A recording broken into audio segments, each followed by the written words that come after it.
Nick from Team Firewall Pass here. Today we're doing a deck profile on Cosmos. This is going to be going second list, so it's going to be a little bit different than normal. But yeah, so one thing I would like to mention before we get started is let me know what you guys think about the different camera angles. Was trying to do a more like up high version to do like more of a tabletop view. This one's a little angled, so it's a little bit closer. I am using my phone, so I can't zoom in as much as I would like to on like certain um, certain angles. So like that up top view, I definitely would like to zoom in more or try to see if I can get it lower. But yeah, so we'll go ahead and go into the deck profile. So we're playing 3 Kozmo Dark Destroyer. Dark Destroyer is your main boss monster. He's untargetable, and when he's destroyed, he floats into a level 7 or lower Kozmo monster. And on summon, he can also destroy or target and destroy one monster on the field. We play the 1 Dark Eclipser. This is really nice. It allows you to banish Kozmo monsters from your grave to negate a trap activation, and I don't believe that's once per turn. Also, when this is destroyed, instead of banishing and summoning from deck, it will banish for cost, and then it'll add a level 8 or lower Kozmo monster from your deck to your hand. We play the 1 Forerunner. He's your last untargetable ship. He gains 1,000 every one of your standby phases, and then he also floats into level 6 or lower. We play Landwalker. This is one that is debatable depending on like what version you're playing. I do definitely like this because if you have your town and they're trying to destroy this, or if you're like you can avoid destruction and switch the destruction to something else. So you can switch it to your Kozmo town, and then if your Kozmo town is destroyed, you can add another Kozmo card to your hand, which is really cool. So, and then we play double Slip Rider. Slip Rider, when it's special summoned, it pops a spell or trap card. This is really nice, not only to pop your opponent's spell and trap cards, but in order to pop your Kozmo town, and or to gain like advantage and stuff like that. So super good card. We play 1 Dark Lady. This is a going second version, so Dark Lady isn't as important in this variant. Also, she is level 5, so you can't normal summon her. She is a pilot, so when she's on board, she can quick effect, banish herself, and summon a level 6 or higher Kozmo monster from your hand. And we play the 1 Wicked Witch. She keeps you from dying pretty much. You pay 1,000, and for that turn, she cannot die. So this card's really nice, especially against like Access Code Talker. If they pop her ship, you float into her, and then before you pass the priority back to your opponent, you use her quick effect to have her gain that ability. So then they just can't kill you that turn, which is super nice. And then she also floats into level 5 or higher Kozmo monsters. We play 2 Farm Girl. This is one of the bread and butter deck. This is what enables you to do the OTK. Pretty much you attack with her, you do battle damage. She pays 500, searches for a Kozmo card, and then she typically, which will typically be Dark Destroyer, you float her out for a Dark Destroyer. Dark Destroyer can pop like another ship you control, and then you just keep on kind of floating until you kind of kill them, which is really cool. We play 2 Strawman.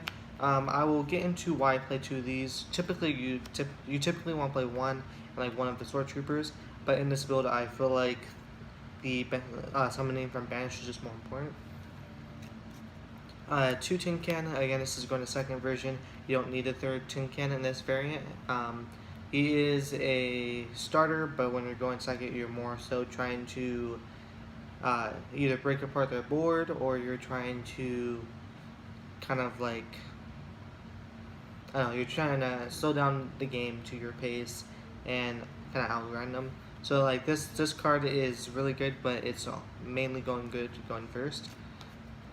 We play Triple Dimensional Shifter. This card is the reason why we play double Strawman, because we banish everything pretty much. This card's really nice. It's a very impactful hand trap that shuts a lot of decks down. Things like Eldritch, things like pretty much everything, honestly. Orcus, Infernoble, things like that. Like everything gets banished, they lose their resources. And then you don't really care if your stuff gets banished. The only thing that it conflicts with is your ships. They don't float, unfortunately. because they do have to be sent to graveyard in order to get that float ability. But you do have things like Kozmo that gets it back. You have things like Strawman that gets it back. So it doesn't impact you as much as it impacts them, which is the main reason why you play it. Also, it is a dark, which is a lure target, which is really nice. For the next hand trap, we play Gamma. Gamma is one of the hand traps that kind of least conflict with Dimensional Shifter. I didn't want to play hand traps that conflicted with that, because the thing is if you put cards in graveyard, Shifter is dead. So Shifter typically is only ever good like turn 1 or turn 2. This banishes when it leaves the field, obviously, so it makes Shifter still alive. I also play another card that I will mention later in the deck profile that also is another hand trap that helps Shifter. We play 3 Raiden. This allows you to break boards, allows you to get over things like Dark Dragoons.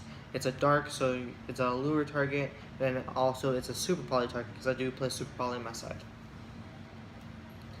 The next card is 3 Kozmo. This card is honestly insane. It has 3 really powerful effects, and they're all not hard once per turns. It's pretty much once per copy, so you can pretty much mulligan your hand with Kozmo monsters. You can shuffle any amount of Kozmo monsters in your hand and draw the same amount. You can retrieve a banished Kozmo monster by paying life points equal to its level times 100. And then when it's destroyed, you get to search for a Kozmo card. So it's really nutty. We play another broken field spell, which is Mystic Mine. This allows you to slow down your deck, or not slow down your deck, but slow down your opponent to kind of like gain advantage and slow down the game to your pace. Because Cosmos is a little bit of a slower deck. That's why I definitely don't think it's good going first. Just because like the setup is so minimal. And I feel like going second, you'd rather be able to have more hand traps, more things to just kind of break their board and slow them down to your pace, so that way you can keep on gaining advantage, and then eventually you'll have more advantage than them, and then you'll be able to kill them. Is pretty much the goal. Then we play the 1-set rotation. This allows you to set your Kozmo to your opponent's side of the field and get your Mystic Mine, and then you can pop your Kozmo with things like Slip Rider and stuff to, in order as a search, which is really nice. We play triple Allure. We don't play Extravagance, so I think Allure is actually better than in the deck, especially in this version, because we do play a lot of darks. This is not once per turn, and it does not conflict with Kozmo Town, but that's another thing that you should think about in terms of playing Extravagance or not. I think Extravagance is a very powerful card, and in certain versions of the deck, I think it works. I think in a newer one version, I think Extravagance is just a better card to put in the deck. But I think Allure is just very strong in this version, and I really do enjoy it. I play 1 E-Tally. I draw this card like it's my job. This card's insane. I wish this card was back at 3, but to be honest, this card cannot be back at 3. Not for the sake of this deck. Sorry, not for the sake of this deck being too powerful, but for like things like other decks, just summon that free monster, like any free tuner. Like you can summon like Garamon and instantly go into Needle Fiber, right? So I think triple E-Tally would be too powerful. It shouldn't be exist in the same format as Needle Fiber. So I do see why they still have it at 1. But I do wish I had this boy back at 3. We play 1 Reasoning. This card's kind of insane. It summons. You play a whole bunch of different levels. So even if they call 8, you can summon like your Eclipser. You can summon your Forerunner. You can summon like any of your other dudes besides Dark Destroyer. Typically, against this deck, you do typically want to call like either 1, 3, or 8. It really depends. If I'm going second, probably, I would say probably 3. Just because you don't want me to OTK you with, Farm Girl. Or even 8, because you don't want me to pop stuff with Dark Destroyer. But going first, it's either 1 or 8. And then I play 3 Infinite Permanents, and I lied. This does not help with your, what's it called, with your D-Shifter. Well, it kind of does. So the reason behind this, so if you think of things like Schoolmeister, DD Crow, pretty much everything besides like Ash Blossom, they state that they had to be discarded to grave. This doesn't, so that's why this does work when you do have Dimensional Shifter. And I think that's what I was thinking about when I mentioned that this works with Dimensional Shifter earlier on in the deck profile. It's not that it allows you to still be able to resolve your Dimensional Shifter, is that this is still able to be activated underneath your Dimensional Shifter, which is very strong. I do think that F9 Permanence is one of the strongest cards in the game right now, or strongest hand traps. But yeah, that is it for the main deck. The abstract doesn't really matter. We don't really go into it that much. We have a Cerberus and a Phoenix, two generic Link 2s. We have a Nova, which is for like Dogmatica. When they send, you can send this and something like a Mechaba or ABC Buster and banish stuff. We play the Ding because we do play level 8s. We play Omega because we play Gamma package. And then also for the Dogmatica stuff, we play the Entis, mainly for Dogmatica. We play the one ABC Buster and the Mechaba. These are your targets that you can summon off your Nova. We play Super Poly targets. Not much to really say about that. Never really comes up, but it's just in there to fill up space, honestly. But yeah, you don't really go into your extract that much. It's just kind of like you still want to have it for those certain like matchups. For the side deck, we play Double Schoolmeister, very good against Eldritch. Same with DD Crow. We play Triple Cosmic, good against back row and Eldritch. Play 3 Super Poly.